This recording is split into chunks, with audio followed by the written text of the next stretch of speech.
ఏ విషయాన్ని గురించి వీరు అడుగుతున్నారు? ఆ మహావార్తను గురించేనా? దానిని గురించి వారు రకరకాలుగా చెప్పుకుంటున్నారు. కాదు, వారు అనుకునేది ఎంతమాత్రం కాదు. త్వరలోనే వారికి తెలిసిపోతుంది. అవును, అది ఎంతమాత్రం నిజం కాదు. అదేమిటో త్వరలోనే వారికి తెలిసిపోతుంది. మేము భూమిని పాన్పుగా చేశాము, అందులో పర్వతాలను మేకులుగా పాతాము. మిమ్మల్ని స్త్రీ పురుషుల జంటలుగా సృష్టించాము. మీకు నిద్ర ద్వారా సుఖం కలగజేశాము. రేయిని తెరగా, పగటిని ఉపాధి సమయంగా చేశాము. మీపైన దృఢమైన 7 ఆకాశాలను నిర్మించాము. దేదీప్యమానంగా వెలిగే వెచ్చని దీపాన్ని సృష్టించాము. ధాన్యం, కూరగాయలు పండేందుకు, దట్టమైన తోటలు పెరిగేందుకు మేఘాల నుండి ధారాపాతంగా వర్షాన్ని కురిపిస్తున్నాము. ఇదంతా వాస్తవం కాదా? దానితో మేము ధాన్యం మరియు పచ్చికను, చెట్లు చేమలను పెరిగించటానికి మరియు దట్టమైన తోటలను, నిస్సందేహంగా తీర్పు దినం ఒక నిర్ణీత సమయం. శంఖం పూరించబడే రోజున మీరంతా గుంపులు గుంపులుగా లేచి వస్తారు.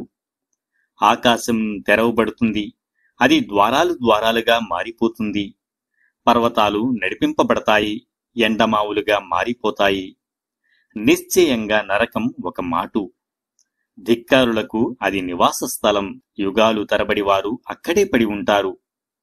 అందులో ఎలాంటి చల్లదనాన్ని, పానీయాన్ని వారు చవి చూడలేరు. ఒకవేళ ఏదైనా దొరికితే అది సలసలా కాగే నీరు, గాయాల కడుగు మాత్రమే. అది వారి కర్మలకు పరిపూర్ణ ప్రతిఫలం. లెక్క అడగబడుతుందని వారు ఆశించలేదు. మా వాక్యాలను వారు అసత్యాలుగా చిత్రించి పూర్తిగా తిరస్కరించారు. కాని అసలు పరిస్థితి ఏమిటంటే, మేము ప్రతి విషయాన్ని పొల్లు పోకుండా లెక్కపెట్టి ఉంచాము. ఇక మీరు కూడబెట్టిన దాని ఫలితాన్ని చవిచూడండి. మేము మీ బాధను తప్ప దేన్ని అధికం చెయ్యము. నిశ్చయంగా భయభక్తులు కలవారి కొరకు ఒక సాఫల్య స్థానం ఉంది. ఉద్యానవనాలు, ద్రాక్ష తోటలు, సమవయస్సు గల సుకన్యలు, మద్యంతో నిండిన మధుపాత్రలు ఉన్నాయి. ఏ విధమైన వ్యర్థ విషయాలను, అసత్యాలను వారు అక్కడ వినరు. ఇదంతా నీ ప్రభువు తరపు నుండి లభించే ప్రతిఫలం, చాలినంత బహుమానం, దయామయుడైన దేవుని తరపు నుండి. ఆయన భూమి ఆకాశాలకు, ఆ రెంటికి మధ్య ఉన్న ప్రతి వస్తువుకు యజమాని. ఆయన ముందు మాట్లాడే ధైర్యం ఎవరికీ లేదు.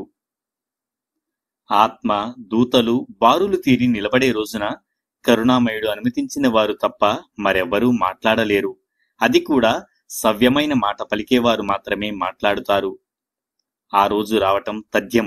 ఇక ఎవరైనా సరే ఇష్టమైతే తమ ప్రభు వైపునకు మరలే మార్గాన్ని అవలంబించవచ్చు.